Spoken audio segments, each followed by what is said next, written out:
ሰላም እንዴት ናችሁ? ውድ የኢትዮ 13 ቤተሰቦች እንደምን አላችሁ? ዛሬም እንደተለመደው ጠር ያለ የቅዱስ ጥያቄዎችን ይዤላችሁ መጥቻለሁ። ሀሳብ አስተያየት ካላችሁ ኮሜንት ሴክሽን ላይ ትጽፉልኛላችሁ። እስከ መጨረሻው ተከታተላችሁ ታተርፉባቸዋላችሁ። ቤተሰብ ያልሆናችሁ ደግሞ ሳብስክራይብ እያደረጋችሁ ቤተሰብ እንድትሆኑ እንጠይቃለን። አሁን በባለፈው ጥያቄ ቁጥር 15ኛን ጠይቂያችሁ ነበረ። ያው ዛሬ መልሱን ልንገራችሁና ልለፍ። ኢየሱስ ክርስቶስ በደብረ ታቦር ላይ ተአምራዊ ለውጥ በሚሆንበት ጊዜ አብረውት የነበሩት ከብሉይ ኪዳን ሰዎች እነማን ነበሩ የሚል ነው። ከብሉይ ኪዳን እነማን ነበሩ? ከአዲስ ኪዳንም አሉ። ከብሉይ ኪዳን ሰብስቦ ባናገረበት ጊዜ እነማን ነበሩ ነው። ከብሉይ ኪዳን ሙሴና ኤልያስን ጠርቷል ማለት ነው። ወደ ዛሬው ጥያቄዎቻችን ስናልፍ ግን አንደኛ ጥያቄ ከሐዋርያት መካከል ጌታን 3 ጊዜ የካደው ማን ነው የሚል ጥያቄ ነው። አንደኛ ሀ ይሁዳ፣ ለ ዮሐንስ፣ አመሩሃ ጴጥሮስ፣ መ ቶማስ።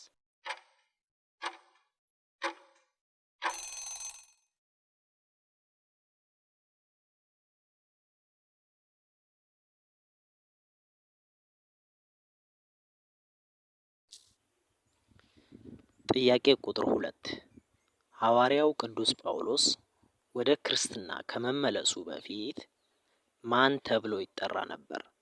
ሀ ሳኦል፣ ለ ኬፋ፣ አመሩሃ በርናባስ፣ መ ሲላስ።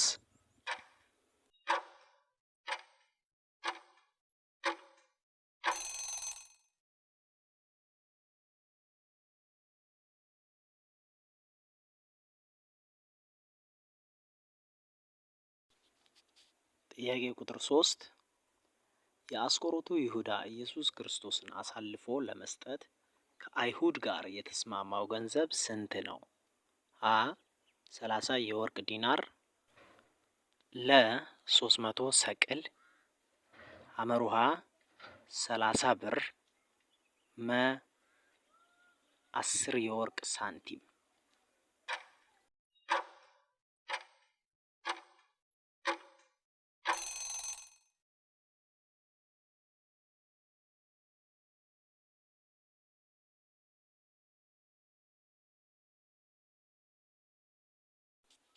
ጥያቄ ቁጥር 4 ኢየሱስ ክርስቶስ በ12 ዓመቱ በመቅደስ ሲጠፋ ማርያም እና ዮሴፍ ለስንት ቀናት ሲፈልጉት ቆዩ?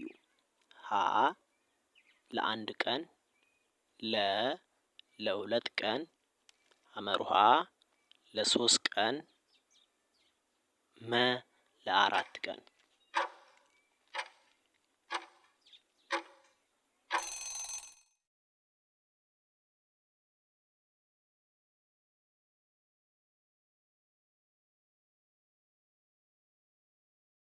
ጥያቄ ቁጥር 5 ማርያም እና ዮሴፍ ኢየሱስን ይዘው ከሄዱባቸው ሀገሮች መካከል አንዱ የትኛው ነው? ሀ ሶሪያ፣ ለ ባቢሎን፣ አመሩሃ ሮም፣ መ ግብጽ።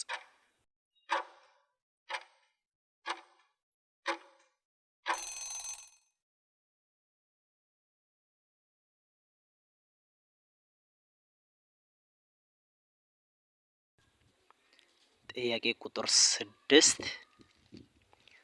ስምዖን ለማርያም በአንቺም ደግሞ በነፍስሽ ሰይፍ ያልፋል አላት። በነፍስሽ ሰይፍ ያልፋል ሲላት ምን ማለቱ ነው? ሀ በጦርነት እንደምትሞት፣ ለ በሐዘንና በመከራ ውስጥ እንደምታልፍ፣ አመሩሃ እንደምትሰደድ፣ መ በሰይፍ እንደምትሞት።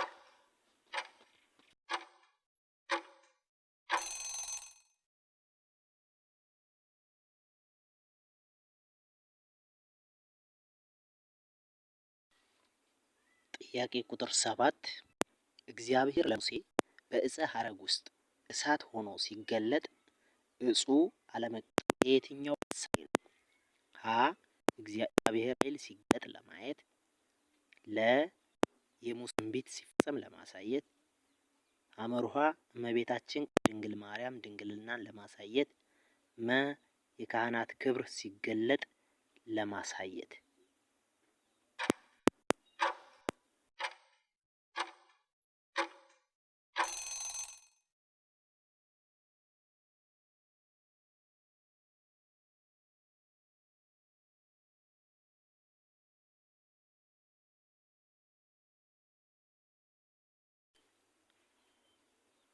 ጥያቄ ቁጥር 8 ኢየሱስ ክርስቶስ በቃና ዘገሊላ ተአምር ከማድረጉ በፊት ማርያም ለአገልጋዮቹ ምን ብላ ነበር? ሀ ጸልዩ፣ ለ ውሃን አምጡ፣ ሐመሩሃ የሚላችሁን አድርጉ፣ መ ወይኑን ፈልጉ።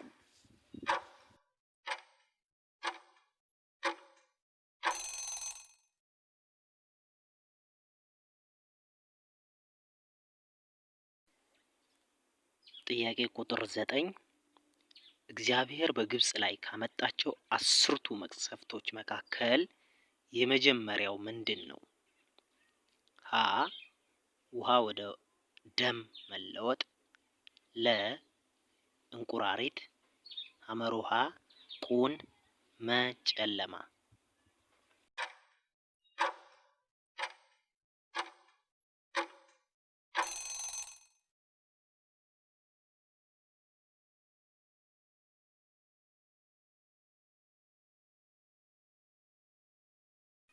ጥያቄ ቁጥር 10 የዮሴፍ ወንድሞች ወደ ግብጽ የመጡት በየትኛው ምክንያት ነው? ሀ ዮሴፍን ሊያዩ፣ ለ በሀገራቸው ረሃብ በመጣበት ጊዜ እህል ሊገዙ፣ ሐመሩሃ ገንዘብ ለመስጠት፣ መ ዮሴፍን ሊገድሉ።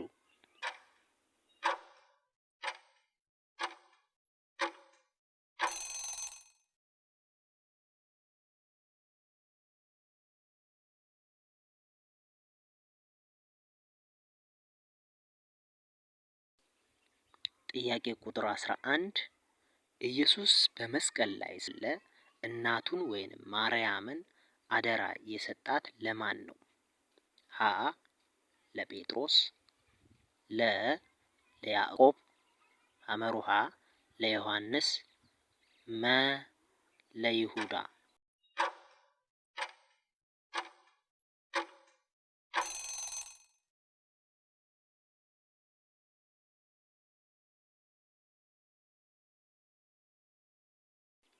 ጥያቄ ቁጥር 12 ማርያም ከኢየሱስ ሞት በኋላ በየትኛው የሐዲስ ኪዳን መጽሐፍ ውስጥ ተጠቅሳለች? ሀ የሮሜ ሰዎች፣ ለ የሐዋርያት ሥራ፣ ሐመሩሃ የገላትያ ሰዎች፣ መ የዮሐንስ ራእይ።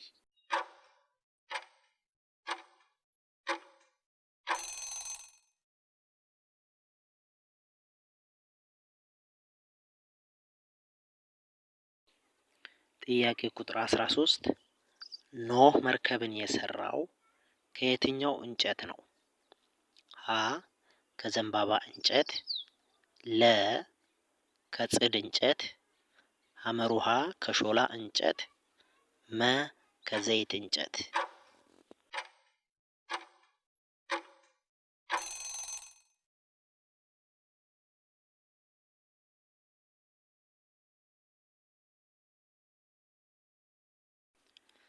ጥያቄ ቁጥር 14 የጣት ውሃ በምድር ላይ የዘለቀው ለስንት ቀን ነበር? ሀ ለ7 ቀን፣ ለ ለ40 ቀን፣ ሐመሩሃ ለ50 ቀን፣ መ ለ1 ዓመት።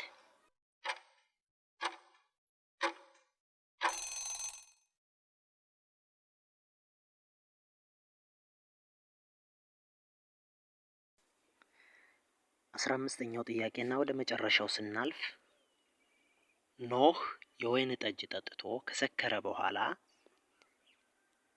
የአባቱን ኀፍረት ያየውና ያልሸፈነው ልጅ የትኛው ነው ይላል። ይሄ እናንተ ጋር የምትመልሱት ጥያቄ ነው። ለዛሬ ይዤላችሁ የመጣሁት ይህን ይመስላል። ላይክ፣ ሰብስክራይብ ማድረጋችሁን አትርሱ። ሀሳብ አስተያየት ካላችሁ እንደነገርኳችሁ ኮሜንት ሴክሽን ላይ ትጽፉልኛላችሁ። እናመሰግናለን። ለቃል ስህተት የቃሉ ባለቤት እግዚአብሔር ይቅር ይበል። ቻው